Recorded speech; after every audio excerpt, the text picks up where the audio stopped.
Hi guys, old school പോഡ്കാസ്റ്റിന്റെ മറ്റൊരു എപ്പിസോഡിലേക്ക് എല്ലാവർക്കും സ്വാഗതം. കുറച്ച് ടേക്ക് എടുത്തു, സന്തോഷമാണ്. നമ്മള് ലാസ്റ്റ് കുറച്ച് വീഡിയോസ് ഒക്കെ നല്ല ഫീഡ്ബാക്കും ആൾക്കാർ പുകഴ്ത്തുന്നു നമ്മളെ. വ്യൂസിൽ കാണാനില്ലെങ്കിലും അല്ലാതെ ഇഷ്ടപ്പെട്ടു എന്നറിഞ്ഞതിൽ വളരെ സന്തോഷം. അത് പെർട്ടിക്കുലർലി നമ്മുടെ മറ്റേ പട്ടിക്കുട്ടനെ കാണാൻ, മണിക്കുട്ടനെ കാണാൻ പോയ എപ്പിസോഡായിരുന്നു. ആൾക്കാര് കൂടുതൽ ടച്ചിങ് കരഞ്ഞത്. അതെ, ഇപ്പൊ സിനിമകളിൽ കാണാൻ പറ്റാത്തത്ര വൈകാരികത സൃഷ്ടിച്ചു. അതെ അതെ, വ്ളോഗിനേക്കാൾ ഉപരി അതൊരു ഫീൽ ഗുഡ് സിനിമയാകുന്നു എന്നൊക്കെയാണ് കമന്റിൽ പറഞ്ഞിരിക്കുന്നത്. ഉല്ലാസിന് എന്തെങ്കിലും എതിരഭിപ്രായം ഉണ്ടോ? ഇല്ല. അപ്പം നമ്മുടെ മണിക്കുട്ടനെ തേടിയുള്ളൊരു യാത്ര.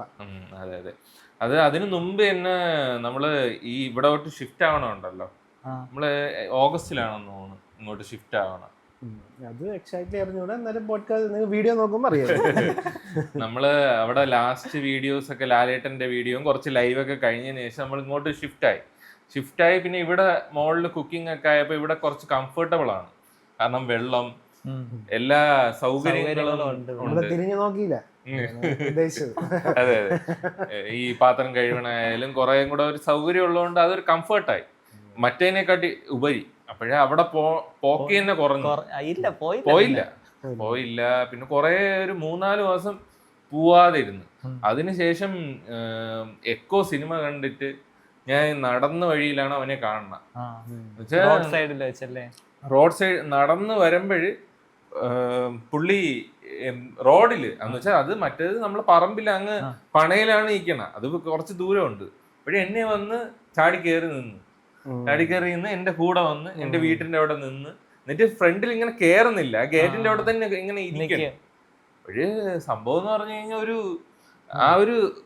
ആ ഒരു സംഭവം തന്നെ ഭയങ്കര ഹാർട്ട് ടച്ചിങ് ആയിരുന്നു. കാരണം 3-4 മാസത്തിന് ശേഷം നമ്മൾ ഒരു റോഡിൽ നടന്നു പോകുമ്പോ ഒരാൾ തിരിച്ചറിയുന്നു, ബാക്കിയുള്ളവരെക്കാൾ കൂടുതൽ തിരിച്ചറിയുന്നു, നമ്മള് ഇത് ചെയ്യണം. അതൊരു പ്രത്യേകതരം സത്യം പറഞ്ഞു കഴിഞ്ഞാൽ ഒരു പ്രത്യേക ഒരു സ്നേഹമാണ്. അല്ല, ഇത് പെർട്ടിക്കുലർലി അവന് മാത്രമാണ് ഞാൻ കണ്ടത്. ഈ മണിക്കുട്ടനാണ് ഇത്തിരി ഭയങ്കര അടുപ്പം. ഓർമ്മശക്തി അല്ല, എപ്പോഴും കണ്ടാലും നമ്മളെ തിരിച്ചറിയുന്നുണ്ട്. എനിക്ക് തോന്നുന്നു മട്ടൻ ബിരിയാണി വെക്കുന്ന ടൈമിലാണ് ആദ്യമായിട്ട് കാണുന്നത്. അതില് ദമ്മിന്റെ ഇതുണ്ടല്ലോടാ, ദമ്മിന്റെ ഇത് നമ്മുടെ മട്ടൻ ബിരിയാണി നമ്മുടെ വിഘ്നേഷ് ഒന്ന് കറങ്ങി ഇങ്ങനെ അത് ഓർമ്മ ഉണ്ടല്ലോ. മട്ടൻ ബിരിയാണിയിൽ ദമ്മ് വയ്ക്കണ മൈദ ഇല്ലേ, ആ മൈദ കുറച്ച് തറയെ കിടന്നു, അത് അവൻ കഴിച്ച് ഇത്രേ ഉള്ളായിരുന്നു. അന്ന് ഈ അണ്ണാക്കിൽ ഒട്ടിപ്പോയി. അന്ന് അണ്ണാക്കിൽ ഒട്ടി. അങ്ങനെ കൊറേ കഴിഞ്ഞിട്ടാണ് അതൊക്കെ ഇളകി പോയത്. ഓർമ്മയില്ലല്ലേ? അതാണ് എനിക്കുള്ള ഓർമ്മ. അതിനുശേഷം നമ്മള് വരുമ്പം എപ്പോഴും പിന്നെ നമ്മളൊരു കാണുമ്പം ഇങ്ങനെ ഒരു അടുത്ത് വന്ന് നമ്മളെ കൂടെ ഇരിക്കാൻ ഒരു താല്പര്യമുള്ള ഒരു കക്ഷിയാണെന്ന് പിന്നെ ഇടയ്ക്കിടയ്ക്ക് മനസ്സിലായി. പിന്നെ നമ്മളെ കൂടെ ഒരു മെമ്പർ പോലെയായി.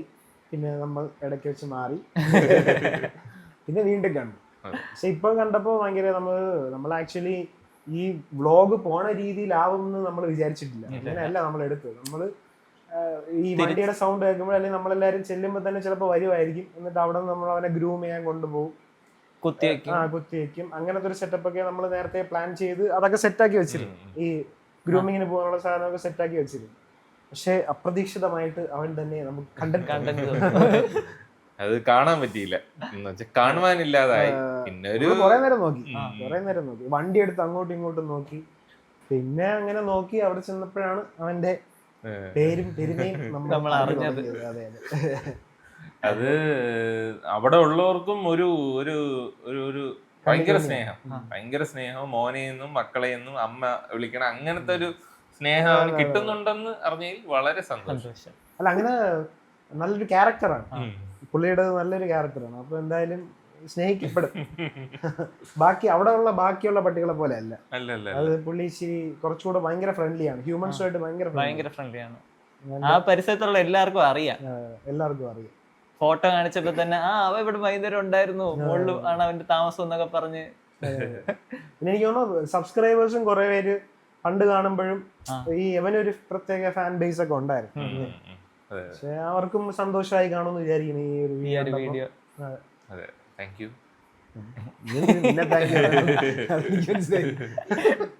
അപ്പൊ ഇതായിരുന്നു നമ്മുടെ ലാസ്റ്റ് വ്ളോഗിനെ പറ്റിയുള്ള അഭിപ്രായം. അതായത് നമുക്ക് ഭയങ്കര സന്തോഷമുണ്ട്, പക്ഷെ വ്ളോഗിനാണ് ഓട്ടം ഓട്ടം അത്ര പോരാ. ഇത്രയും എൻഗേജ്മെന്റും ഇത്രയും എന്ന് പറഞ്ഞ കമന്റ്സും നമുക്ക് കുറച്ചും കൂടെ നമുക്ക് തോന്നും ഇത് കൂടെ ഡിസർവിങ് അല്ലേ ഇത് തോന്നും. അത്രേ ഉള്ളൂ. പിന്നെ കൊറേ പേര് അതിന്റെ ഇത് തമ്മില് പോരാ, വീഡിയോ പോരാന്നുള്ള ഒരു ഇത് പറയുന്നുണ്ട്. അത് വളരെ കുറച്ച് പേരെ പറയുന്നുള്ളൂ. ചിലപ്പം ആയിരിക്കും, ചിലപ്പോ ആയിരിക്കും. ഞാൻ ചെയ്തിരുന്നെങ്കിൽ ഞാൻ പറയില്ലായിരുന്നു. അല്ല, തമ്മില് കുഴപ്പമുണ്ടായിരുന്നു തോന്നില്ല. പിന്നെ വീഡിയോയുടെ ക്വാളിറ്റി കുറച്ച് കുറവ് പോലെ. അത് രാത്രിയൊക്കെ അല്ലേ വെട്ടമില്ലാതെ എടുക്കുന്നതിന്റെ ഒരു പ്രശ്നം. ഫീഡ്ബാക്കിൽ വന്നതാ. പക്ഷെ അതിനെക്കാട്ടിയും വേറൊരു സാധനം ഉണ്ടായിരുന്നു. നമ്മൾക്ക് വീഡിയോ എടുക്കാൻ പറ്റിയില്ല. ഒരു കല്യാണത്തിന് പോയി, ഈ ഇടയ്ക്ക് നമ്മളൊരു കല്യാണത്തിന് പോയിട്ട് അവിടെ ഒരു സദ്യയിൽ തുടങ്ങിയ ഒരു ബന്ധം. സാധാരണ നമ്മള് ഈ കല്യാണത്തിന് അടി ഉണ്ടാക്കുന്ന കാര്യം കേട്ടിട്ടേ ഉള്ളൂ. പക്ഷെ ഒരു തിരുവനന്തപുരത്തിൽ നിന്ന് ഒരു അടി മാറിപ്പോയി. ഒരു ന്യൂസ് വാല്യൂ ഉള്ള കണ്ടന്റ് നമ്മൾ കളഞ്ഞു. അത് എനിക്ക് തോന്നുന്നു വീഡിയോയിൽ എടുത്തിരുന്നേ ചിലപ്പോ അത് സ്ക്രിപ്റ്റഡ് ആണെന്ന് നിങ്ങൾ പറഞ്ഞു. അങ്ങനത്തെ ടൈപ്പ് ഓഫ് സാധനമായിരുന്നു അത്. നന്ദു വിയാറിന്റെ കസിന്റെ കല്യാണം. അപ്പൊ നമ്മളെല്ലാരും ഉണ്ട് കല്യാണത്തിന്. ഞാൻ, വിനു, അരുണ്, ഉല്ലാസ്, അരുണിന്റെ ക്ലാസ്മേറ്റ്, കോളേജ് മേറ്റ്. അപ്പോഴേ എല്ലാരും ഉണ്ട്.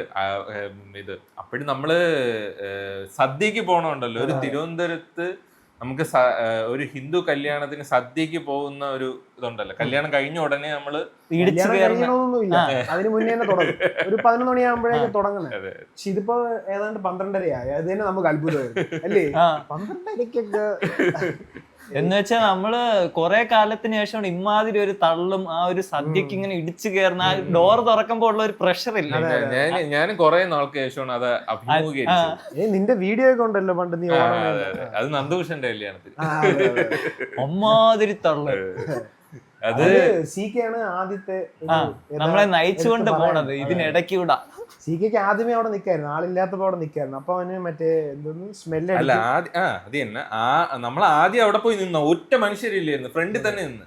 അപ്പോഴും സീക്ക് പറഞ്ഞ് മണം. അവന് സ്മെല്ല് അടിക്കും, അത് പച്ചുണ്ടാകും. പോടാ, അറിയാലോ മറ്റേ വീഡിയോ കണ്ടിട്ടുണ്ടല്ലോ മറ്റേ നോ വേ മാൻ. അതേപോലത്തെ നമ്മളെ കൺവിൻസ് ആക്കി അങ്ങ് മാറ്റി.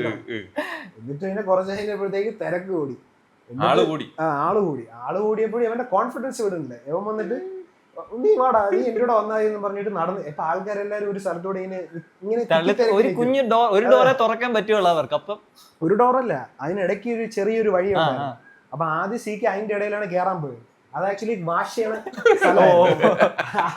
ഞാൻ അവന്റെ അടുത്ത് ആദ്യമേ ചോദിച്ചേടാ എന്തിനടാ അങ്ങോട്ട് പോണത്? നീ വാ അങ്ങോട്ട് പോയപ്പോഴത്തേക്ക് വാഷ് ചെയ്യുന്ന സ്ഥലം. പിന്നെ തിരിച്ചിറങ്ങി നമ്മള് കുറച്ചു നേരം വെയിറ്റ് ചെയ്തു. അപ്പൊ എമ്മര് 3 പേരാണ്. പിന്നെ ഫ്രണ്ടിൽ എന്നെ മറ്റേ നമ്മള് കൊച്ചുകുട്ടികളെ കൊണ്ടുപോകുമല്ലോ, കയ്യില് ഇങ്ങനെ കൈപിടി കൈ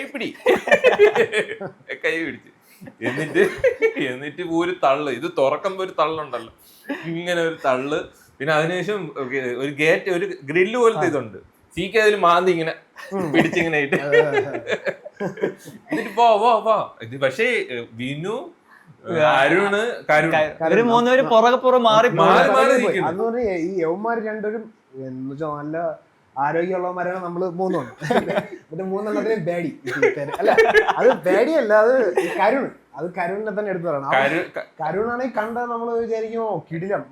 ഞാൻ കരുണിന്റെ തോളിന്റെ അത്രേ ഉള്ളൂ, കരുണിന്റെ തോളിന്റെ അത്രേ ഉള്ളൂ. അവൻ നല്ല ബാഹുബലി പോലെ ഇരിക്കും, ചെറിയ ഒത്തിരി കട്ടയാ. അപ്പോഴത്തെ അവനാണ് ഏറ്റവും കൂട്ടത്തിൽ പറയണ്ടേ, നമ്മൾ ഈ തിരക്കിന്റെ ഇടയിൽ പോകുന്നത് ശരിയാണോ? മറ്റേ മാന്യം, നമ്മൾ ഈ തിരക്കിന്റെ ഇടയിൽ പോണത് ശരിയാണോ? അങ്ങനത്തെ ടൈപ്പ്. അപ്പൊ അങ്ങനെ നമ്മള് കുറച്ച് ബാക്കിലോട്ടായി പോയി. കുറച്ച് ബാക്കിലല്ലേ, നിങ്ങളങ്ങ് പുറകോട്ട് മാറി കയറൂല എന്നുള്ള രീതിയിലാണ് നിന്നത്. നിങ്ങൾ കാണാനേ ഇല്ല. അപ്പൊ ഞാൻ തിരിഞ്ഞു നോക്കിയപ്പോ ഇവരെ കാണാനില്ല. അപ്പൊ അവര് പുറകെ ഇങ്ങനെ നോക്കിക്കൊണ്ടിരിക്കുന്നത്. അപ്പോഴേ അതിനുശേഷം നമ്മളിങ്ങനെ പോയി ഒരു സൈഡിൽ ഒരു സീറ്റ് പിടിച്ചിട്ട് ഞാനും സീക്കയും കൂടെ ഇരുന്നു. അപ്പോഴ് നിങ്ങൾ വരണില്ല, നിങ്ങൾ ബാക്കിൽ ഇരിക്കണേ ഉള്ളൂ. അപ്പോഴ് നമ്മളെല്ലാരും കൂടെ എത്ര 6 പേരുണ്ട്.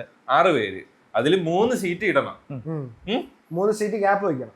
3 സീറ്റ് ഗ്യാപ്പ് വയ്ക്കണം. അപ്പോഴ് എങ്ങനെ പിടിച്ചിട്ടാലും പറ്റൂല. അപ്പോഴ് നമ്മള് ഒരു തൂണുണ്ട്, ഇത് സിക്ക് ആ തൂണിന്റെ അറ്റം, ഞാനാണ് അറ്റം വരുന്നത്. അല്ലല്ല, ഇവിടെ ഇട സൈഡിൽ സിക്ക് അറ്റം, മറ്റേ സൈഡില് ഞാൻ ഉല്ലാസ് 2 തൂണിന്റെ ഇടയിലാണ്.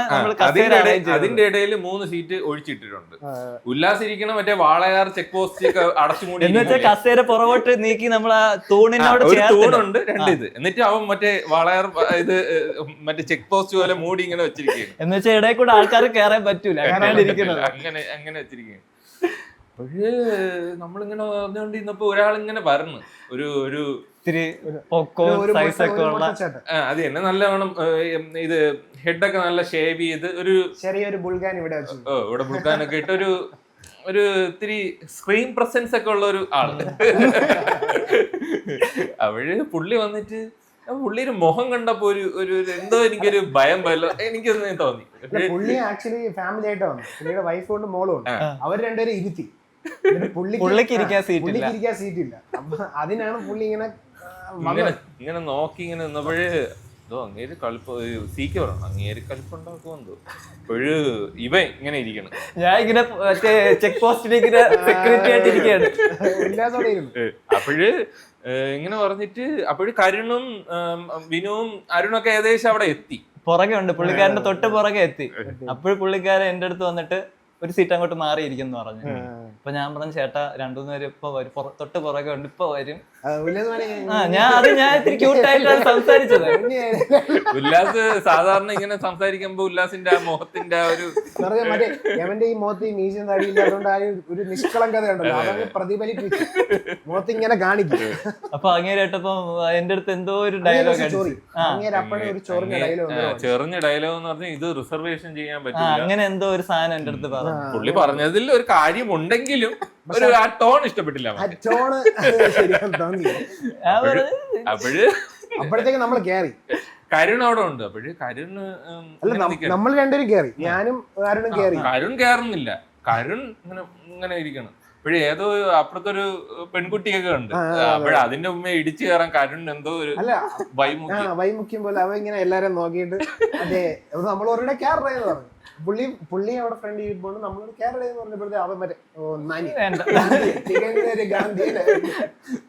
അവരിരുന്നോട്ടെ, പിന്നെ നമ്മളെ 2 ചീത്ത പറഞ്ഞപ്പോഴത്തേക്ക് അവൻ കേറി. നീ എന്തോ നിന്റെ അടുത്ത് ചോദിച്ചപ്പോ നീ എന്തോന്ന് പറഞ്ഞു? ഞാൻ പറഞ്ഞു ഇല്ല, അവരിതാ തൊട്ട് പുറകെ എത്തി, ഇപ്പൊ മാറൂലെന്ന് പറഞ്ഞു. അപ്പൊ തന്നെ പുള്ളിക്കാരെ ഒന്ന് ഇതായി. അപ്പോഴാണ് ഇവര് പുറകേന്ന് വന്ന് കേറിയത്. ഇവർ രണ്ടുപേരും കേറി, പക്ഷെ മറ്റേ കരുൺ ചേട്ടൻ കേറിയില്ല. അപ്പോഴത്തേക്ക് ഇങ്ങനെ കേറിയില്ലെങ്കിൽ ഞാൻ അഴുവും. അപ്പോഴ് ഞാൻ പറഞ്ഞു മര്യാദക്ക് വന്നിരുന്നു, ഞാൻ സീറ്റ് പിടിച്ചിട്ടാണ്. പിന്നെ അങ്ങനെ പറഞ്ഞപ്പോഴത്തേക്ക് നൈസായിട്ട് വന്ന് കേറി. എന്നിട്ട് കരുൺ എന്റെ അടുത്ത് വന്നിരുന്നിട്ട് അവന് പ്രാന്ത്, എന്തൊരു ദേഷ്യം ചെറുക്കന്. എനിക്ക് കോമഡി, കാരണം ഇവ ഇങ്ങനെ അപ്പം എന്നിട്ട് അതില് കോമഡി എന്ന് പറഞ്ഞാൽ നമ്മളെല്ലാരും ഇരുന്ന് കഴിഞ്ഞ് വന്നപ്പോഴത്തേക്ക് ഫില്ലായി. പക്ഷെ ഒരു ഇല കൂടുതൽ, അതെ ഒരു ഇല കൂടുതൽ, അതാണ് അതിലും കോമഡി. അപ്പൊ നമ്മളിങ്ങനെ അപ്പുറത്തപ്പുറത്ത് മാറി ഇരുന്ന് അവസാനം നമ്മളിങ്ങനെ ഒരുങ്ങിട്ട് ഒരു ഇലയും ഒരു ചെയറും കൂടെ ഇടാനുള്ള ഗ്യാപ്പ് അങ്ങ് ഇട്ട്. ഒരു ഇല എക്സ്ട്രാ കിടപ്പുണ്ട്, പക്ഷെ ചെയറില്ല. അത് ഞാൻ വേണമെങ്കിൽ ഇടാം, വേണമെങ്കിൽ ഇട്ടിട്ട് ഇടിക്കാം. അപ്പൊ ഇത് കണ്ടപ്പോഴത്തേക്ക് അടുത്തിരുന്ന ആ മോള് അച്ഛനെ വിളിച്ച്, അച്ഛാ വേഗം ഇവിടെ ഒരു ഇലയുണ്ട്. പുള്ളി ഇങ്ങനെ പതുക്കെ ഇങ്ങനെ, പുള്ളി മാത്രം ഒറ്റയ്ക്ക് സദ്യയൊക്കെ വിളമ്പി തുടങ്ങിയപ്പോഴത്തേക്ക്, സദ്യ വിളമ്പി തുടങ്ങി. പുള്ളി മാത്രം ഇങ്ങനെ വന്നിട്ട് നമ്മളെ ഫ്രണ്ട് ചെയ്യുന്നുണ്ട്. പിന്നെ നമ്മള് മുഖത്ത് നോക്കൂല, നമ്മളെല്ലാം ഇങ്ങനെ പുള്ളി വരുമ്പോ ഒരു പേടിയാണ് എന്തെങ്കിലും ഒരു, നമ്മളിനി മുഖത്ത് നോക്കിയിട്ട് പുള്ളിക്ക് വെറുതെ വേണ്ടല്ലോ. കാരണം പുള്ളിയുടെ ഫാമിലി അല്ല, 2 മക്കള്, ഭാര്യ, എല്ലാരും കഴിക്കുന്നു, പുള്ളി മാത്രം സീറ്റില്ല. വന്നിങ്ങനെ ആ ഇല ഇങ്ങനെ നോക്കിയിട്ട് ഇങ്ങനെ നോക്കിയിട്ട് പുള്ളി ആരെയൊക്കെ വിളിച്ച് കസേര ഉണ്ടോന്ന് അറിയാൻ വേണ്ടി തിരക്കി ചോദിച്ചു. പക്ഷെ അവരാരും മൈൻഡ് ചെയ്യണ്ട. പിന്നെയും പുള്ളി അങ്ങ് ഇറങ്ങിപ്പോയി, പുള്ളി അങ്ങ് നിസ്സാരമായിട്ട് ഇറങ്ങിപ്പോയി. അതിനുശേഷം പിന്നെ നമ്മൾ ഫുഡൊക്കെ കഴിച്ച് നമ്മളപ്പോഴും ഇറങ്ങാൻ നേരത്ത് നമ്മളപ്പോ ഇങ്ങനെ പറയും, ഇനി ഇറങ്ങുമ്പോ സീനാവോ. എന്നിട്ട് പിന്നെ ധൈര്യം സംഭരിച്ച് നമ്മള് പുറത്തിറങ്ങി. നമ്മൾ ജസ്റ്റ് ഫോട്ടോ എടുക്കാനായിട്ട് സ്റ്റേജിന്റെ അടുത്തെത്തി. സ്റ്റേജിന്റെ അടുത്ത് എത്തിയപ്പോഴത്തേക്ക് അവിടെ ഇങ്ങനെ പുള്ളിക്കാരൻ ഫോട്ടോ എടുക്കാൻ നിൽക്കുന്നത്. പുള്ളിക്കാരൻ അവിടെ ക്യൂ നിൽക്കുന്നുണ്ട് ഫോട്ടോ എടുക്കാനായിട്ട്. അപ്പൊ നമുക്ക് മനസ്സിലായി പുള്ളി എന്തായാലും വിനിച്ചേട്ടൻ മുമ്പോട്ട് പോകുന്നില്ല, ഇങ്ങനെ ഒരു പടി ഇറങ്ങിയിട്ട് ഇങ്ങനെ സ്റ്റക്കായി നിൽക്കുകയാണ്. അപ്പൊ നമ്മൾ ഇതെന്ത് ഇങ്ങനെ നിക്കുന്നത്, അപ്പോഴാണ് ഇതോ അങ്ങോട്ട് നോക്കിയപ്പോ ഒരാളിങ്ങനെ ഇരിക്കണം. അപ്പൊ നമ്മൾ കുറച്ച് റെസ്റ്റ് എടുക്കാം. ഇനി നമ്മൾ അവിടെ വന്നിട്ട് പുള്ളിക്ക് വെറുതെ കാര്യം പുള്ളി ഫുഡ് കഴിച്ചില്ല, അത് നമുക്ക് മനസ്സിലായി. കാര്യം നമ്മള് അടുത്ത പന്തിയിൽ കയറിയിട്ടില്ല. അടുത്ത പന്തി ആൾക്കാർ കയറിയപ്പോഴാണ് നമ്മള് ഫോട്ടോ എടുക്കാനായിട്ട് പോയത്. അപ്പൊ നമുക്ക് മനസ്സിലായി അവിടെ പുള്ളി കയറി ഫുഡ് കഴിച്ചില്ല എന്നുള്ളത്. പിന്നെ ഫോട്ടോയൊക്കെ എടുത്ത് നമ്മൾ കുറച്ച് കഴിഞ്ഞ് തിരിച്ചിറങ്ങി നമ്മൾ കാറിൽ കയറി. അപ്പോഴത്തെ ഉല്ലാസ് പോയി. പിന്നെ ഞാനും എവനും കരുണും അരുണും ഉണ്ടായിരുന്നു. അപ്പൊ നമ്മള് കാറിൽ കയറി വണ്ടി അടിച്ച് ഇങ്ങനെ ഫ്രണ്ട് എടുത്ത് ഇങ്ങനെ പോയപ്പോഴത്തേ ഫ്രണ്ടിൽ ഒരു എവിടെയോ കണ്ടിട്ടുണ്ടല്ലോ അതേ ആള്. അങ്ങനെ ഫുൾ ടൈം നമ്മുടെ കൂടെയായിരുന്നു. എവിടെ പോയാലും പുള്ളി ഇങ്ങനെ നിൽക്കുമ്പോഴേ നീ പുള്ളി എന്തേലും പറയൂ. നമുക്ക് ഫേസ് ചെയ്യാൻ ഒരു മടി. കാര്യം ആ ഒരു ആദ്യത്തെ ഒരു ആവേശത്തിൽ നമ്മള് സീറ്റ് കൊടുക്കൂലെന്നും പറഞ്ഞു. ഈ നമ്മൾ കിടന്ന് ചിരിക്കുകയും ചെയ്യും, നമ്മൾ സംസാരിച്ച് ചിരിക്കുകയും ചെയ്യും. അപ്പൊ അപ്പൊ പുള്ളിയുടെ ഇതില് ചിലപ്പോ പുള്ളിക്കാരൻ ചിലപ്പോ കളിയാക്കുന്നതാണോ, പുള്ളി അവിടെ നിന്ന് എന്തൊക്കെയോ ചിരിക്കുന്നുണ്ട്. അപ്പൊ നമ്മളും വിചാരിക്കുന്നുണ്ട് നമ്മളെ പറ്റിയായിരിക്കും. അതല്ല, അവരെ POVയിൽ നോക്കുമ്പോ അവർക്ക് ഒരു സീറ്റ് കിട്ടിയില്ല. അങ്ങനെ നമുക്ക് അതൊന്നും അറിഞ്ഞുവിടല്ല. പിന്നീട് ഈ ഭാര്യയും മക്കളും ഒക്കെ കഴിച്ചു. അതിന്റെ ഒരു ഇത് നമുക്കൊരു ചമ്മൽ കാണുമ്പോ ഒരു ചമ്മൽ. നമ്മൾ വിചാരിച്ച പുള്ളി കഴിക്കൂലെന്ന് വിചാരിച്ചില്ല, എവിടെയെങ്കിലും സീറ്റ് കിട്ടോന്നാണ് വിചാരിച്ചത്. പക്ഷെ പുള്ളിക്ക് മാത്രം കിട്ടിയില്ല. അപ്പോഴത്തേക്കാണ് അല്ല എനിക്ക് ഞാൻ പിന്നീട് ആലോചിച്ചു, അപ്പൊ അങ്ങനെ പറയണ്ടായിരുന്നു, ഒരു സീറ്റ് കൊടുത്താൽ മതിയായിരുന്നു എന്ന് ഞാൻ ആലോചിച്ച്. അല്ല മറ്റവന്റെ ഗാന്ധിയത്വം കണ്ടപ്പോ ഞാൻ വിചാരിച്ചു അങ്ങേര് ഇരുന്നാ മതിയായിരുന്നു. അപ്പൊ അതൊക്കെയായിരുന്നു. ഉല്ലാസിന് നോ പറയാൻ പറ്റൂലെന്നൊക്കെ ആരാ പറഞ്ഞേ? ഉല്ലാസ് മാത്രമേ അന്ന് പറഞ്ഞോളൂ അല്ലേ? No means no. നമ്മളാണെങ്കിൽ ചിലപ്പോ ഉല്ലാസ് അവിടെ തന്നെ പിടിച്ചു നിന്നു. പുള്ളി ഇത് കാണുന്നുണ്ടെങ്കിൽ ക്ഷമിക്കുക. സോറി. ഓൾഡ് സ്കൂളിന്റെ ഭാഗത്ത് സോറി പറയുന്നു. അതെ, നിങ്ങൾക്ക് വേണ്ടി നമ്മൾ ഓണസദ്യ നമ്മൾ തരുന്നതായിരിക്കും. നമ്മുടെ അഡ്രസ് ഒക്കെ ഇവിടെ ഉണ്ട്, ഒറ്റയ്ക്ക് വന്നാൽ മതി, എല്ലാവരും. അപ്പൊ അതൊക്കെയായിരുന്നു നമ്മുടെ കഴിഞ്ഞ ആഴ്ചത്തെ കുറച്ച് വിശേഷങ്ങൾ. നമ്മൾ ജസ്റ്റിന് തിരുവനന്തപുരത്തിനെ രക്ഷിച്ച് സദ്യക്ക് അടി ഉണ്ടാക്കാതെ ഇപ്പൊ തിരുവനന്തപുരത്തിന്റെ പേര് പോയേനെ. ആ സുവർണ ലിപികളിൽ ആലപ്പുഴ ഉണ്ട്, കൊല്ലമുണ്ട്, ഇവർ രണ്ടുപേരും കേറിയിട്ടുണ്ട്. നമ്മളിവിടെ കേറാൻ ചെറിയൊരു മിസ്സായി പോയി.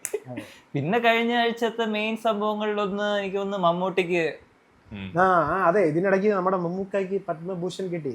മമ്മൂക്ക. അത് ഓർക്കാൻ കാര്യം എന്ന് വെച്ച് കഴിഞ്ഞാൽ മറ്റേ ഏതോ ചാനലിലെ റിപ്പോർട്ടർ വന്ന് ചോദിക്കും, ഇത് കിട്ടിയപ്പോ ഇത് നമ്മുടെ ഏതോ സംസ്ഥാന അവാർഡ് വാങ്ങാൻ വന്ന സമയത്ത് എന്തോ ആണ് കിട്ടിയത്. റിപ്പോർട്ടർ വന്ന് ചോദിക്കും കിട്ടിയതിൽ സന്തോഷമുണ്ടോ? അപ്പൊ സന്തോഷമുണ്ട്. വീണ്ടും എന്തോ ഒന്നുകൂടെ കൂടുതൽ പറയിപ്പിക്കാൻ വേണ്ടി ഇങ്ങനെ പുഷ് ചെയ്യുമ്പോ നല്ല സന്തോഷമുണ്ട്, നിങ്ങളെ സന്തോഷിക്കുമെന്നൊക്കെ. എനിക്ക് സന്തോഷമുണ്ട്, നിങ്ങൾക്ക് സന്തോഷം ഇല്ലേ, അങ്ങനെയൊക്കെ ചോദിച്ച് അതിനെ അങ്ങ് സർക്കാസ്റ്റിക്കലി അങ്ങ് ഒഴിവാക്കി. പുള്ളിക്ക് ഈ പത്മഭൂഷണൊക്കെ പണ്ടേ കൊടുക്കേണ്ടതാണ്. ഒരു പത്മവിഭൂഷണെങ്കിലും കിട്ടേണ്ട ടൈമായി. പത്മഭൂഷൺ കുറച്ച് ഡിലേ ആണ്, പറയാതിരിക്കാൻ വയ്യ. കാരണം 2019 ആയപ്പോ മോഹൻലാലിന് 2019 കിട്ടി. അതിനുശേഷം 7 വർഷം കഴിഞ്ഞിട്ടാണ് ഇപ്പോഴും കിട്ടുന്നത്. പിന്നെ ബാക്കിയുള്ള ഹിന്ദിയിൽ കുറച്ച് നടന്മാർക്ക് കുറച്ച് നേരത്തെ കിട്ടിയിട്ടുണ്ട്. ഇനി അതിന്റെയൊക്കെ ഒരു നീരസമാണോ ഇങ്ങനെ സംസാരിച്ചത്? എനിക്ക് തോന്നുന്നു പുള്ളിക്ക് ഇപ്പം 10-70 വയസ്സായി. ഇനിയിപ്പോ ഈ അവാർഡുകളൊന്നും ഒരു കിട്ടിയാലും കിട്ടിയില്ലെങ്കിലും എനിക്ക് വെള്ളാപ്പള്ളി നടേശനങ്ങളും കിട്ടിയിട്ടുണ്ടായിരുന്നു. നടേശനങ്ങളുടെ നേരത്തെ ഒരു ഇന്റർവ്യൂ ഇങ്ങനെ ഇറങ്ങുന്നുണ്ട്. ആർക്ക് വേണം ഈ പത്മശ്രീ?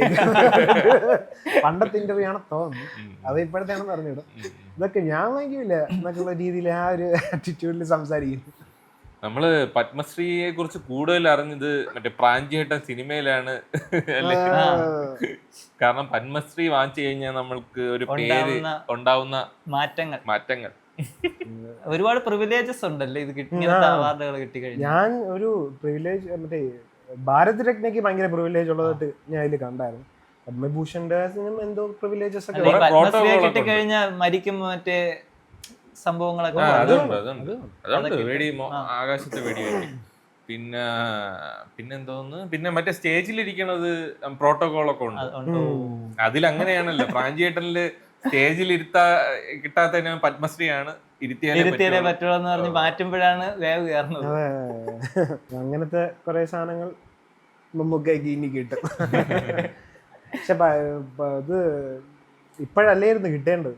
നേരത്തെ കിട്ടാൻ കുറച്ചുകൂടെ ഈ പത്മവിഭൂഷൺ കിട്ടിയിരുന്നെങ്കിൽ കുറച്ചുകൂടെ ഒരു ഡിസർവിങ് ആണ് നമുക്ക് തോന്നിയത്.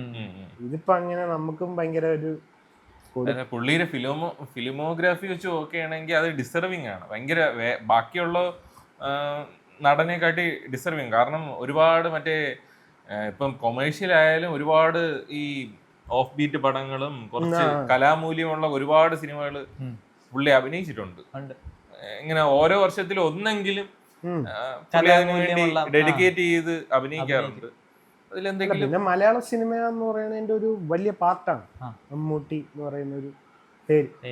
മോഹൻലാലും മമ്മൂട്ടി രണ്ടുപേരും അതിങ്ങനെ വലിയൊരു സംഭവമാണ് മലയാള സിനിമ. എനിക്ക് തോന്നുന്നു ഇപ്പൊ പുറത്തൊക്കെ പോയാലും കൂടുതൽ ആൾക്കാർക്കും അറിയുന്ന ഒരു പേരും രണ്ടുപേരുടെയും പേര്. മോഹൻലാലിന് ഇപ്പൊ ദാദാ ഫാൽക്കെ അവാർഡ് കിട്ടി. അതും ദാദാ ഫാൽക്കെ ഒരു മെയിൻ ആസ് ആൻ ആക്ടർ ഏറ്റവും വലിയൊരു അവാർഡ് ഒരു ഫിലിമിൽ ചലച്ചിത്ര മേഖലയിലെ ഏറ്റവും വലിയൊരു അവാർഡ് ഇന്ത്യയിലുള്ളത്. അല്ലാതെ ഓസ്കാർ ഒക്കെ ഉണ്ടല്ലോ. ഓസ്കാർ ഹോളിവുഡില് വലിയ അവാർഡായിരിക്കും, നമുക്കതൊരു വലിയ അവാർഡല്ലല്ലോ. അതെന്തരടേ ഓസ്കാറൊക്കെ ഒരു ഇത് കമ്മിറ്റി കൊടുക്കുന്നത് അങ്ങനെ നോക്കുന്നു, ഗവൺമെന്റ് കൊടുക്കുന്നത്. അല്ല ഓസ്കാറിലും ബ്രഹ്മയുഗം അവിടെ സ്ക്രീൻ ചെയ്യുന്നതിന്റെ ഒരു സംഭവം കണ്ടായിരുന്നു. ഇന്ത്യയിൽ ആദ്യമായിട്ടാണ് ഇങ്ങനെ സ്ക്രീനിങ് കിട്ടുന്നതല്ലേ, അത് വലിയ സംഭവമാണ്. ഇങ്ങനെ അവാർഡ് കിട്ടിയ സന്തോഷത്തിലൊക്കെ ആണെങ്കിലും ഞാനിപ്പോ എന്റെ ചത്തപ്പച്ചയുടെ റിവ്യൂ നിങ്ങളുടെ കണ്ടായിരുന്നു. അപ്പൊ നിങ്ങളുടെ കണ്ടപ്പോ ഭയങ്കര ഒരു പോസിറ്റീവ് റിവ്യൂ ഇതായിരുന്നു, ഈ ഒരു റിയാക്ഷൻ ആയിരുന്നു. പക്ഷെ നമ്മുടെ അശ്വത് ഗോക്കിന്റെയിലാണെങ്കിൽ ഭയങ്കര ലൈച്ഛകരമാക്കി. അല്ല ഐ മീൻ സിനിമേനെ പറ്റി കുറ്റം പറഞ്ഞില്ല, പക്ഷെ ക്യാമിയോയ്ക്ക് ഒരു എടുത്ത ഒരു അപ്രീസിയേഷൻ പറയുന്നുണ്ട്. അത് നമ്മൾ പറഞ്ഞായിരുന്നു, അത് പക്ഷെ കുറച്ചൊന്ന് പോളിഷ് ചെയ്താണ് പറഞ്ഞു. അത് പുള്ളി മമ്മൂട്ടി തന്നെ പറഞ്ഞായിരുന്നു, എനിക്ക് ഉത്തരവാദിത്തം ഇല്ല, എനിക്ക് ഉത്തരവാദിത്തം ഇല്ല, അവര് പറഞ്ഞത് ഞാൻ ചെയ്തു, എനിക്ക് യാതൊരു ഉത്തരവാദിത്തം ഇല്ല, നല്ലതായാലും ചീത്തയായാലും യാതൊരു ഉത്തരവാദിത്തം ഇല്ല. എന്നിട്ട് വാഷ് ബേസിൽ പോയി കൈ ഇങ്ങനെ കഴുകി.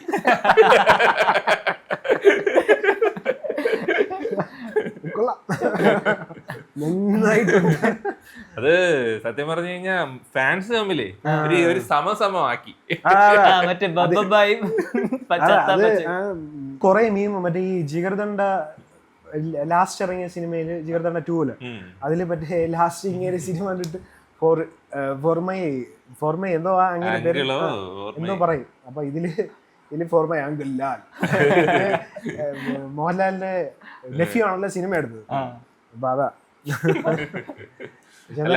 കൊള്ളാം പടം. പക്ഷേ ഒരുപാട് നെഗറ്റീവ് ഇങ്ങനെ പറയണ കേട്ടു. പക്ഷെ നെഗറ്റീവ് എന്ന് വെച്ചാൽ പടം അത് ഭയങ്കര കൊള്ളാം. ഇത്രയും നെഗറ്റീവ് അർഹിക്കുന്നുണ്ടോന്ന് എനിക്ക് തോന്നി. അർഹിക്കുന്നുണ്ടോ ക്വസ്റ്റ്യൻ ആണ്. അല്ല എനിക്ക് തോന്നി ക്യാമിയോ ഒഴിച്ച് നിർത്തി കഴിഞ്ഞാൽ പടം നല്ലതാ. എനിക്ക് അതുവരെ നല്ല ഇഷ്ടപ്പെട്ടതായിരുന്നു ക്യാമിയോ. അങ്ങോട്ട് അത് മമ്മൂട്ടിയുടെയും മൊത്തത്തില് കുറ്റം പറയാൻ പറ്റൂല. കാരണം പുള്ളിയെ പ്രസന്റ് ചെയ്തിരിക്കുന്ന രീതിയും അതിനെ കണ്ട് ഞാൻ ആക്ച്വലി സിനിമ കണ്ടില്ല. അത് ഞാൻ ഈ ഒരു സ്റ്റില്ല് മാത്രമേ കണ്ടുള്ളൂ. പുള്ളി ഒരു മറ്റേ ആർമി ഷർട്ടും പിന്നെ അകത്തൊരു വെള്ള ബനിയനും ഒരു അണ്ടർടേക്കറിന്റെ ഒരു സാധനമാണ് ഇട്ടത്. അത് പുള്ളിയുടെ എനിക്ക് തോന്നുന്നു പുള്ളിയുടെ ഫിഗറും കുറച്ച് മാറി. ഒരു അല്ല അസുഖം കഴിഞ്ഞിട്ട് ഉടനെയാണ് വന്ന് ചെയ്തത് പുള്ളി. എനിക്കൊന്ന് ആദ്യത്തെ ഇതായിരുന്നു. അതുകൊണ്ട് പുള്ളി ഈ ഫിസിക്ക് കുറച്ച് വീക്കാണ്. ഇപ്പോഴത്തെ ഒരു ഫിസിക് ഇപ്പോഴൊക്കെ ഇപ്പൊ അവാർഡ് വാങ്ങാൻ നിൽക്കുമ്പോഴൊക്കെ ഒരുപാട് ഇമ്പ്രൂവ് ആയി. പക്ഷെ ആ ടൈമിൽ മുഖവും ക്ഷീണം ഉണ്ട്. അതിനിടെ ഒരു വിഗ് ഒക്കെ വെച്ച് കൊടുത്ത ഒരു ചപ്ര വിഗും എടുത്ത് വെച്ച് മൊത്തത്തിൽ ഒരു അണ്ടർടേക്കറിന്റെ ഒരു ഇതാണ് പിടിച്ചത്. പക്ഷെ അതൊരു ദുരന്തമാക്കി. അണ്ടർടേക്കർ നിങ്ങൾ ആക്ച്വലി അണ്ടർടേക്കർ മറ്റേ അതെന്ത് ആ ഒരു പെർട്ടിക്കുലർ സീസൺ ഉണ്ട്. പുള്ളി ഇതില് മാത്രമേ വരൂ, ബൈക്കില് മാത്രമേ വരൂ. അത് എന്തോ ഒരു അണ്ടർടേക്കർ എന്ന് പറയും. മറന്നുപോയി, പണ്ട് കണ്ടതാ. അത് പണ്ട് നമ്മള് 2 അണ്ടർടേക്കർ ഉണ്ടെന്ന് വരെ വിചാരിച്ചു വെച്ചിട്ടുണ്ടായിരുന്നു. കാരണം ഒരാള് ബൈക്കിൽ വരും. അതെ, അങ്ങനെ ഞാൻ വിചാരിച്ചിട്ടില്ല. കാര്യം അത് രണ്ടുപേരും ഒരാളാണ്, നമുക്കറിയാം. പക്ഷെ ഒരു ഫേസ് ആണ്. ഫേസ് എടാ, നമ്മളെ ജനറേഷനിൽ അണ്ടർടേക്കർ അല്ലായിരുന്നു ഈ നമ്മുടെ ബൈക്കിൽ ജനറേഷനിൽ മറ്റേ ഇതായിരുന്നു. ഇങ്ങനെ നമ്മളെ ബൈക്കിൽ വരണതൊക്കെ നമ്മളെ ചേട്ടന്മാരുടെ ഒരു 2002-2003 സീസൺ അതിലാണ് ബൈക്കിൽ വരണത്, കുറച്ചും കൂടെ ആക്റ്റീവ് ആയിട്ട്. മറ്റേ ഒരു ഡെഡ് മാൻ കമ്മിങ് ആ ഒരു ഓറയിലാണ് അതില് അമേരിക്കൻ ബാഡാസ്. അതെ. അതാണ് ഈ ബൈക്കിൽ പറഞ്ഞ അണ്ടർടേക്കറിന്റെ ആ ഒരു സമയത്ത് സാധനം. അത് ഞാൻ കണ്ടിട്ടുണ്ട് ആക്ച്വലി. ഞാൻ ഈ പണ്ട് 2000 ഈ ഭയങ്കര പ്രാന്തായിരുന്നു ഈ WWE. അപ്പൊ ഞാൻ ഈ 2003 സമ്മർ സ്ലാം എന്നൊക്കെ പറഞ്ഞ പണ്ട് CD കൊടുക്കുവായിരുന്നു. അപ്പൊ അത് പോയി വാങ്ങിച്ച് റെസിൽമേനിയ CD ഒക്കെ ഇട്ട് കാണും. അപ്പൊ അന്ന് ഈ എനിക്ക് തോന്നുന്നു ഫുൾ അണ്ടർടേക്കേഴ്സിൽ ഭയങ്കര ഫിസിക്കും ഒരു വേറെ ലുക്കാണ്. ഒരു ബനിയനിൽ ഇത് മാത്രം ഇല്ലാതെ സ്ലീവ്ലെസ് ആയിട്ടുള്ള ഒരു കറുത്ത ബനിയനെ വിട്ട് ബൈക്കിൽ വരണം. നല്ല രസമാണ് കാണാൻ. അതായത് അങ്ങനെ അതില് ഭയങ്കര ലുക്കാണ്, അതില് വേറെ ലുക്കാണത്. ഒരു കിടിലാണ് ആ സംഭവം. ഞാൻ ആ സമയത്തൊക്കെ ടിവിയിൽ കാണുന്നത് കുറവാണ്. കാര്യം ഇവര് ഈ ജട്ടിയൊക്കെ ഇട്ട് അടിക്കുന്നത് ഇങ്ങനെ ഇരുന്ന് കാണുന്ന ഒരു ചമ്പലാണ്. ആ ടൈമിലുണ്ടല്ലോ, ആ ടൈമില് നമ്മുടെ മനോഹരമായ ഒരു നമ്മുടെ ഒരു പീക്ക് ഇതായിരുന്നു. ആ ടൈമിൽ നമ്മളെ ഒരു വിനോദമായിരുന്നു. ഇതില് നമ്മള് ടിവിയിൽ വൈകിട്ട് ഒരു 5-6 മണിക്കാണെന്ന് തോന്നുന്നു ഇത് പറഞ്ഞത്. തിങ്കളാഴ്ച റോ, ചൊവ്വാഴ്ച സ്മാക്ക് ഡൗൺ. അതിനുശേഷം 3 ദിവസം ഉണ്ട്. ആ 3 ദിവസവും അമ്മര് തിരിച്ചു മറിച്ചു വിട്ട് കാണിച്ചോണ്ട് അതുവരെ നമ്മൾ കാണും. അത് ചുമ്മാ ഇങ്ങനെ ആങ്കറിങ് ചെയ്തിട്ട് അങ്ങനെയാണ് ചുമ്മാ പറയും. അതുവരെ ഇങ്ങനെ കണ്ടോണ്ടിരിക്കും. അത് കുറച്ചൊക്കെ ആകുമ്പോ ബോറടിക്കും. ഒന്നുമില്ല, എന്നാലും ഞാൻ അത് കാണും. അങ്ങനെ ഒന്ന് കണ്ടേ. പിന്നെ ഞായറാഴ്ച ആകുമ്പോ ഇത് സ്പെഷ്യൽ വലിയ ഇത് പറഞ്ഞ റെസൽമേനിയ, റോയൽ റംബിൾ, അത് ഞായറാഴ്ച കേജിനകത്തുള്ള സാധനം. അതൊക്കെ എനിക്ക് ചെറിയ ഓർമ്മകളേ ഉള്ളൂ അങ്ങനത്തെ സാധനങ്ങളൊക്കെ. പക്ഷെ ആ ഒരു സിനിമ, ആ ഒരു ഇത് കണ്ടിട്ടുള്ള ആളാണെങ്കിലേ ഞാൻ ഇങ്ങനെ പ്രതീക്ഷിച്ച് ഈ അണ്ടർടേക്കറിനെയാണ് പ്രസന്റ് ചെയ്യണമെങ്കിൽ നമ്മള് മൈൻഡിൽ ഇങ്ങനെ ഇതൊക്കെ കണ്ടിട്ടുള്ളതുകൊണ്ട് ഒന്ന് ഇത് ചെയ്യുമല്ലോ. എന്റെ ഒരു മനസ്സിൽ ഇങ്ങനെ വന്നിട്ട് ഒരു ചൊക്സ്ലാം ഒക്കെ ചെയ്ത് ഇതാണ് പുള്ളിയുടെ ചോക്സ്ലാം അല്ലായിരുന്നു. മറ്റേ ഇങ്ങനെ പൊക്കും എന്നിട്ട് ഒറ്റ അടിയാണ്. എന്തോ ബോംബ് ബെറ്റീസ്റ്റ മറ്റേ ഇങ്ങനെ അങ്ങേര് കൂടെ വീഴും. ഇത് ഇങ്ങേര് പൊക്കിയിട്ട് ഇങ്ങനെ ഒറ്റ അടി മാത്രമേ. അതൊക്കെ എന്തൊരു ആംബിയറാണെന്ന് അറിയാമോ. വൻ സാധനമായിരുന്നു. ഉപയോഗിക്കാമല്ലോ. അല്ലെങ്കിൽ വേറെ എന്തൊക്കെ ചെയ്യാം ഞാൻ ഇങ്ങനെ ആലോചിച്ചു. എന്തെല്ലാം ചെയ്യാം. വേണമെങ്കിൽ മറ്റേ കറണ്ട് കട്ട് ചെയ്തിട്ട് മറ്റേ അണ്ടർടേക്കറിന്റെ ഒരു സ്വഭാവം ഉണ്ട്. ഇരുട്ട് കഴിഞ്ഞിട്ട് റിങ്ങില് നേരെ അങ്ങ് വരും, ഓടി കയറി നേരെ ഒന്ന് നിന്നിട്ട് മണി അടിക്കണ ഇങ്ങേർക്കല്ലേ ഇരുട്ടത്ത്. എന്നിട്ട് ലൈറ്റ് വീഴുമ്പോ സ്റ്റേജ് വന്നിരിക്കും. എന്നിട്ട് പിന്നെ മറ്റേ ശവപ്പെട്ടിന്ന് എണീക്കും. അങ്ങനെ ചെറിയ ചെറിയ കുഴിച്ചൊക്കെ ഇട്ടിട്ടുണ്ടല്ലേ. കുഴിച്ചിട്ടുണ്ട്. അതെനിക്ക് തോന്നുന്നു മറ്റേ റാൻഡി ഓർട്ടനോ ആരെ കൊണ്ട്.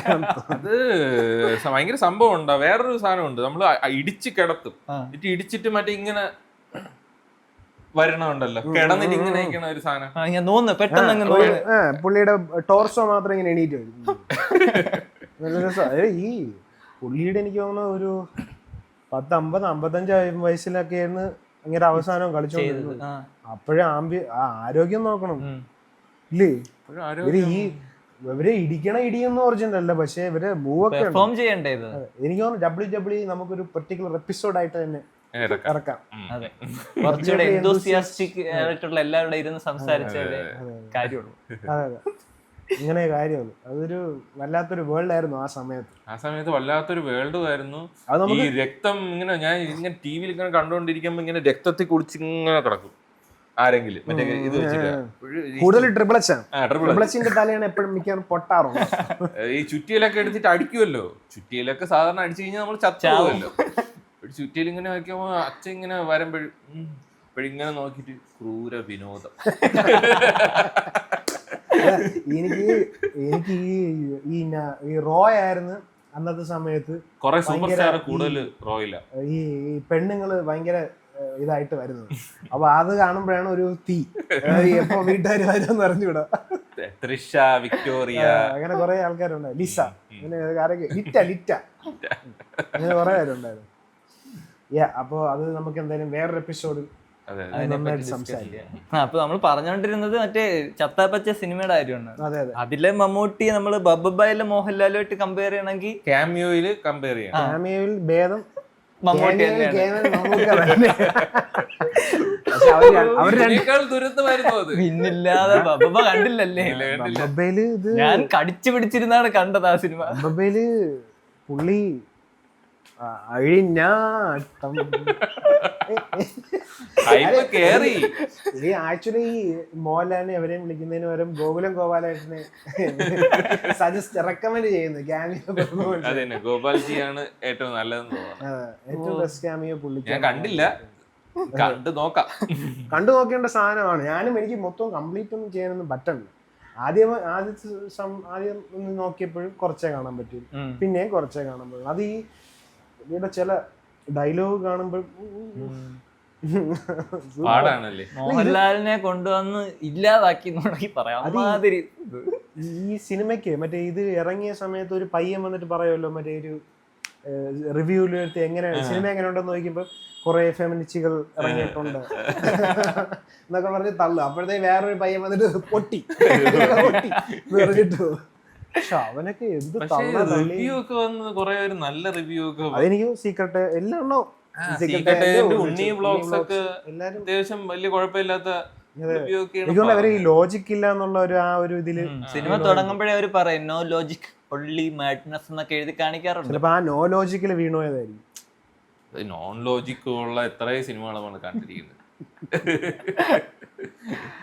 എന്നാലും പക്ഷെ ഇതെനിക്ക് ലോജിക് ഇല്ലാതെ കണ്ടിട്ട് എനിക്ക് ഒരു ഇത് തോന്നിയില്ല. ഭയങ്കര എന്ന് വെച്ചാ മോഹൻലാലിന്റെ പഴയ സിനിമകളുടെ കുറെ റെഫറൻസ് ഒക്കെ റീക്രിയേറ്റ് ചെയ്യാൻ നോക്കിയിട്ടുണ്ട്. ഈ റെഫറൻസുകളുടെ അതുണ്ട്, മുണ്ട് മടക്കി കുത്തുന്ന ഒരു സാധനം. അത് ആ രാവണപ്രഭുവിന്റെ സാധനവും തമ്മിൽ എന്തൊരു വ്യത്യാസം.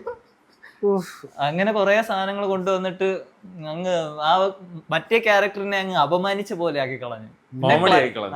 ക്ലൈമാക്സിൽ ഒരു ഫൈറ്റും ഉണ്ട് മോഹൻലാലിന്റെ. അതൊക്കെ കാണണം. ക്ലൈമാക്സ് ഒന്നും എത്തിയില്ല. എനിക്കൊന്ന് ആ പുള്ളീനെ വിളിച്ചു വരുത്തിയൊന്ന് അപമാനിച്ചത് പോലെ ആയിപ്പോയി. അതാണ് ഒരു യാഥാർത്ഥ്യം. അല്ല, ഈ ക്യാമിയോ കൾച്ചർ ഇത്തിരി കൂടി വരികയാണ് ഇപ്പോഴും. ഒരു ആവശ്യമില്ലാത്ത ഒരു സംഭവമായാലും ഒരു ക്യാമിയോ, ചുമ്മാ ഒരു ക്യാമിയോ കേട്ടു. ഇപ്പം നമ്മളെ കൂലിയിലാവട്ടെ അമീർ ഖാനെ കൊണ്ടുവന്നു.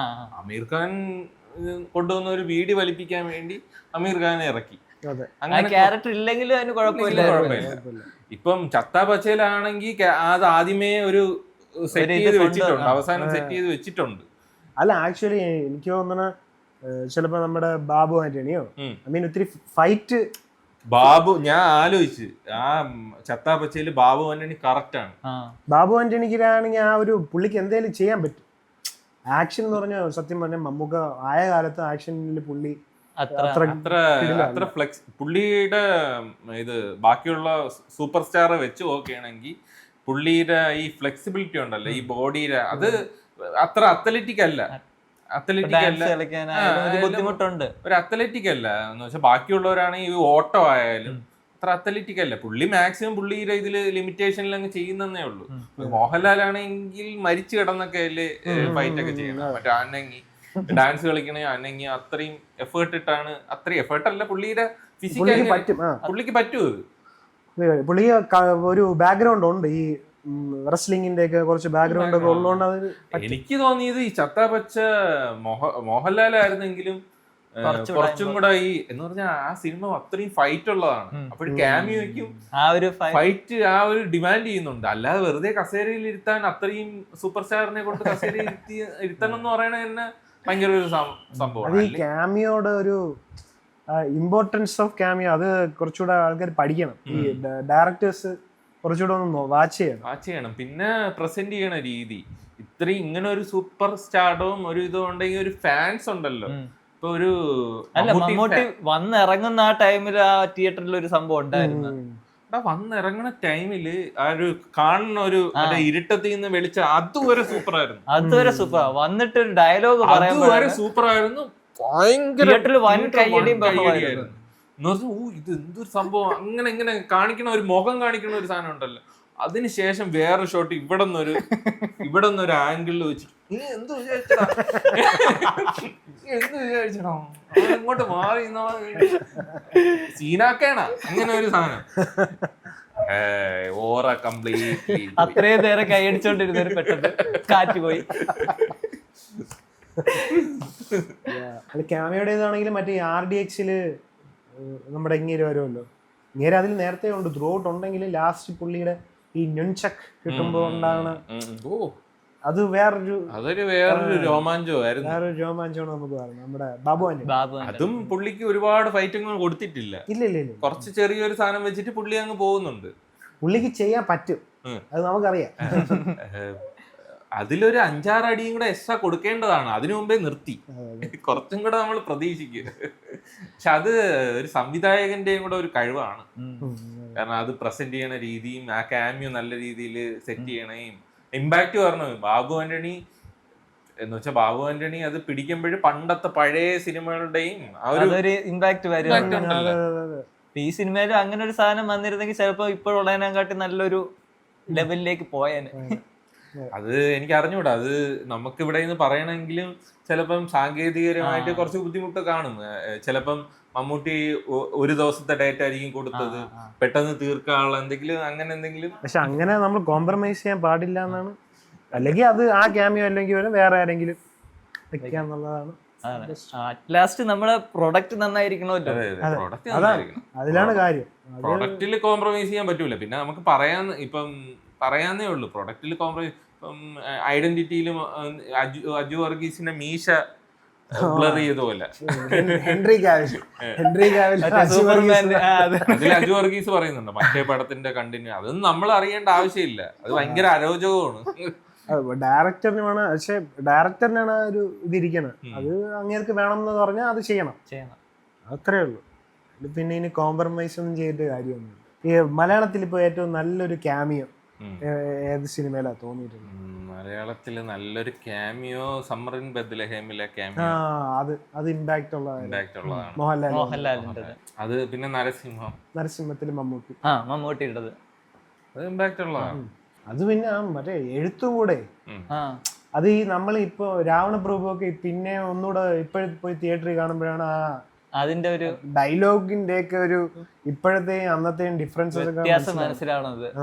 ഞാൻ തിയേറ്ററിൽ പോയി കണ്ടു റീ റിലീസ് ചെയ്തപ്പോ. ഇതൊക്കെയാണോ അന്ന് ഹിറ്റ് ആയത്? മറ്റേ കടിച്ചാ പിടിച്ചാ പറ്റാത്ത സാധനങ്ങളൊക്കെ അല്ല, അന്ന് ഈ പൊളിറ്റിക്കൽ സാധനം ഒന്നും നോക്കത്തില്ല, അങ്ങ് ചുമ്മാ അങ്ങ് എഴുതിയാണ്. അതെന്തോ കാലഘട്ടത്തിന്റെ വ്യത്യാസം. മുണ്ടയ്ക്കലിലെ പെണ്ണുങ്ങൾ ടെന്നീസ് ബോൾ പോകുമ്പോ മംഗലശ്ശേരി കാലിന്റെ ഇടയിലെ ബാറ്റോ ബൈൽസോ അങ്ങനെ എന്തൊക്കെ പറയണം. വല്ലാത്തൊരു സാധനം. എന്നിട്ട് ലാലേട്ടൻ മറ്റേ ചാടി ചവിട്ടൊക്കെ ഉണ്ടല്ലോ, ഒരു ആക്ഷനൊക്കെ കഴിഞ്ഞിട്ട് ചുമ്മാ വന്നിട്ട് ഒരു പമ്പ് എടുത്ത് ഇങ്ങനെ തെറിപ്പിക്കും. അതെന്തിനാ? അതൊക്കെ ഒരു എന്റർടൈൻ. പക്ഷെ അതില് അടിയൊക്കെ അതില് ചുമ്മാ ഒരു വഴിയെ പോണ ഒരു സ്കൂട്ടർ 3 ബൈക്കിനെ ചവിട്ടിയിടും. ഇപ്പോഴേ നോക്കുമ്പോ അതൊക്കെ കോമഡിയാ. പക്ഷെ ആ ടൈമില് കോമഡി ആണെങ്കിലും എനിക്ക് ഭയങ്കരമായിട്ട് ഇഷ്ടപ്പെട്ടു ആ ടൈമില്. ഞാൻ അത് കൊച്ചിയിലെ തിയേറ്ററിൽ പോയി കണ്ടതാണ്. അതിന് മുമ്പേ തന്നെ എന്റെ വല്യമ്മേരെ മോനൊക്കെ അവര് ഫസ്റ്റ് ഡേ പോയി കാണുമല്ലോ ഈ വന്നിട്ട് ഇങ്ങനെ വന്ന് അഭിനയിച്ച് കാണിക്കും.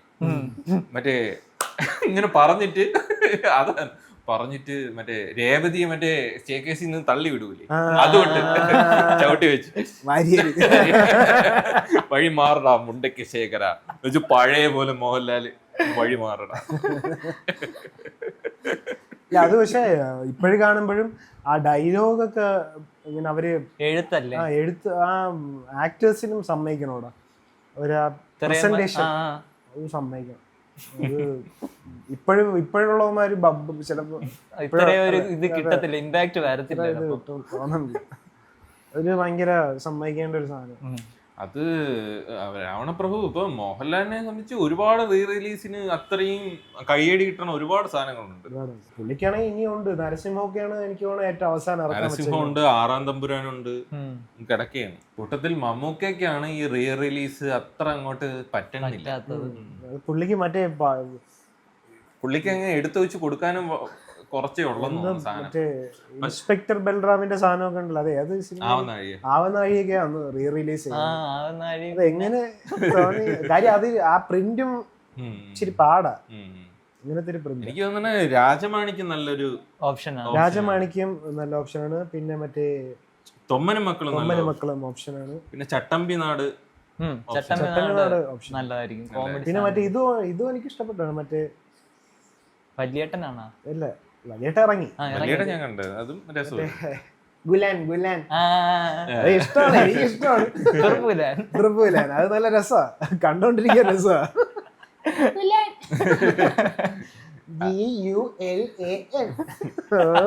അല്ല അത് ഈ റീ റിലീസ് കാണാനേ ഒരു പ്രത്യേക രസമാണ് കേട്ടോ. എന്ന് പറഞ്ഞു കഴിഞ്ഞാ എല്ലാവർക്കും അറിയാം, കഥ അറിയാം, കഥ എല്ലാവർക്കും അറിയാന്നുള്ളതുകൊണ്ട് എൻജോയ് ചെയ്യാൻ വരുന്നു. ഓരോ മൊമെന്റിലും ഇങ്ങനെ ഡാൻസ് കളിക്കാനൊക്കെ റെഡി ആയിട്ട്. മറ്റേ വലിയേട്ടൻ ഞാൻ കാണാൻ പോയപ്പോ മാനത്തെ അത് ഫുള്ള് ഈ പെൺപിള്ളേരും ആണുങ്ങളും അങ്ങ് പാടയാണ്, പാടി മറ്റേ നമ്മൾ കൺസേർട്ടിലേക്ക് നിന്നിട്ട് പാടൂലേ, അതേപോലെ ആൾക്കാർ എൻജോയ് ചെയ്യാൻ വേണ്ടിട്ടാണ് വരുന്നത്. ചോട്ടാ മുംബൈ ബെസ്റ്റ് എക്സ്പീരിയൻസ് അത് ചോട്ടാ മുംബൈ. അഴിഞ്ഞാടി എല്ലാരും രാജൻ ബി ദേവൊക്കെ സ്ക്രീനിൽ വരുമ്പോഴും കയ്യടിയും മേളം. ഞാൻ ഈ ആൾക്കാരെ ഓരോ പാട്ടിനും കിടന്ന് ഡാൻസ് അത് നമുക്ക് ആ ഫ്രീഡം കിട്ടുന്ന അപ്പോഴാണ്. വേറെ സിനിമയ്ക്കൊന്നും ആ ഫ്രീഡം കിട്ടത്തില്ല. ആ സിനിമ അത്രയും നല്ല രസമാണ് ചോട്ടാ മുംബൈ. ചോട്ടാ മുംബൈ രസമുള്ള സിനിമ. അത് ഇനി ഒന്നുകൂടെ ഇറക്കിയാലും ഓടും. അത് ആദ്യം തൊട്ട് അവസാനം വരെ ഒരേ മൂഡിലിരുന്ന് ഇങ്ങനെ ഇങ്ങനെ അതില് ജഗതിയൊക്കെ കാണിക്കുമ്പോ നമുക്കൊരു ഇങ്ങനെ നിറഞ്ഞു നിന്ന ഒരാളാണ് തോന്നുന്നു. മിസ്സിങ് ഭയങ്കരമായിട്ട്. ഇപ്പൊ നമ്മള് ക്യാമിയോ എന്നാണ് ഇപ്പൊ റീ റിലീസിലേക്കൊക്കെ എത്തി നിൽക്കുന്നു. അപ്പോ നമ്മള് കുറെ നാളായില്ലേ ഇങ്ങനെ ഒരു കാഷ്വൽ സംസാരമൊക്കെ, കാഷ്വൽ അല്ല നമ്മുടെ കുറച്ച് ലൈറ്റ് ഹാർട്ടഡ് ആയിട്ടുള്ള വിഷയങ്ങൾ അതെ ഇത് ചെയ്തിട്ട് കുറച്ച് കാലമായി. പ്രത്യേകിച്ച് അങ്ങനെയൊന്നും ഇല്ല, എന്തൊക്കെയാ പറയാ. ഈ പോഡ്കാസ്റ്റ് നിങ്ങൾക്ക് ഇങ്ങനത്തെ ഈ ലൈറ്റ് ആയിട്ടുള്ള ചർച്ചകൾ നിങ്ങൾ എൻജോയ് ചെയ്യുമെന്ന് വിചാരിക്കുന്നു. അപ്പൊ ലാസ്റ്റ് ആയിട്ട് നിങ്ങൾക്ക് ഏത് ക്യാമിയോണ് ബെസ്റ്റ് ആയിട്ട് തോന്നിയ, മലയാളത്തിലായാലും ഹിന്ദിയിലായാലും തമിഴിലായാലും ഏത് ക്യാമിയോണ് ബെസ്റ്റ് ആയിട്ട് തോന്നിയ, അതേപോലെ ഏത് റീ റിലീസിനാണ് നിങ്ങൾ വെയിറ്റ് ചെയ്തിരിക്കുന്നത്? അത് നമ്മള് നരസിംഹത്തിനായി, ഞാൻ നമ്മളെല്ലാരും നരസിംഹ, രാജമാണിക്ക്. അതിനാണ് നമ്മൾ വെയിറ്റ് ചെയ്തിരിക്കുന്നത്. നിങ്ങൾ അതിനാണ് വെയിറ്റ് ചെയ്തിരിക്കുന്നത് കമന്റിൽ അറിയിക്കാം അല്ലേ. അപ്പൊ ഇന്നത്തെ എപ്പിസോഡ് കുറച്ച് ലൈറ്റ് ഹാർട്ടഡ് ആയിട്ടുള്ള ഒരു എപ്പിസോഡ് ആയിരുന്നല്ലേ. നമ്മുടെ കുറച്ച് കാര്യങ്ങളൊക്കെ പറഞ്ഞു. നമ്മളെ കൊച്ചു വർത്താനങ്ങളാണ് കൂടുതൽ നിങ്ങൾ കേട്ടത്. നിങ്ങൾക്ക് ഇങ്ങനെ കൊച്ചു വർത്താനങ്ങൾ ഇടയ്ക്ക് കേൾക്കണമെന്ന് തോന്നുന്നുണ്ടോ? അതോ നമ്മൾ സീരിയസ് ആയിട്ടുണ്ടെങ്കിൽ ഇങ്ങോട്ട് പോര് എന്ന് പറയാനാണെന്നാണ് ഞാൻ വിചാരിച്ചത്. സത്യമായിട്ട് അല്ല, അവരെ നിങ്ങൾ ഏകാന്തത അനുഭവിക്കുന്നുണ്ടോ? ഞാൻ അതേപോലെ ഉണ്ടോ വിചാരിച്ചു. അങ്ങനെയും നമുക്ക് സംസാരിക്കാമല്ലോ. അല്ല, വേറെ സീരിയസ് ടോപ്പിക്കുകളൊക്കെ നമ്മൾ ഡിസ്കസ് ചെയ്യാൻ എടുത്ത് വെച്ചിട്ടുണ്ട്. അതിനി വരും ദിവസങ്ങളിൽ നിങ്ങൾ കാണുന്നതായിരിക്കും. അതെ, അതും വരുന്ന ദിവസങ്ങളിൽ കാണുന്നതായിരിക്കും. അപ്പോ ഈ ലൈറ്റ് ഹാർട്ടഡ് പോഡ്കാസ്റ്റ് നിങ്ങൾക്ക് ഇഷ്ടപ്പെട്ടു എന്ന് നമ്മൾ വിശ്വസിക്കുന്നു. നിങ്ങൾ എല്ലാവരും നിങ്ങളുടെ വിലയേറിയ ഫീഡ്ബാക്ക് കമന്റിൽ അറിയിക്കുക. നമ്മളെ സപ്പോർട്ട് ചെയ്യുക, ലൈക്ക് ചെയ്യുക, സബ്സ്ക്രൈബ് ചെയ്യുക, എല്ലാം ചെയ്യുക.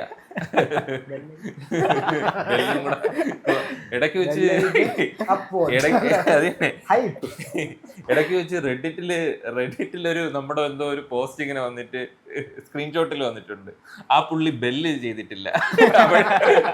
അവൻ നല്ല പോസ്റ്റ്, പുള്ളി നമ്മളായിട്ട് ഇത് ചെയ്യണം, ബെല്ല് ചെയ്തിട്ടില്ല. അപ്പോഴും അവന്റെ അടുത്ത് പറയാനും പറ്റണില്ല, ബെല്ലും കൂടെ ബെല്ലും കൂടെ. അതെ, എന്നാലേ നമ്മൾ ലൈവ് ഒക്കെ വരുന്നത് നിങ്ങൾക്ക് അറിയാം, നോട്ടിഫിക്കേഷൻ വരത്തുള്ളൂ. അപ്പൊ അതത്രയും പറഞ്ഞുകൊണ്ട് നമ്മൾ ഈ എപ്പിസോഡ് ഇവിടെ എൻഡ് ചെയ്യുകയാണ്. അപ്പൊ പുതിയൊരു എപ്പിസോഡുമായിട്ട് വീണ്ടും കാണാം. ബൈ.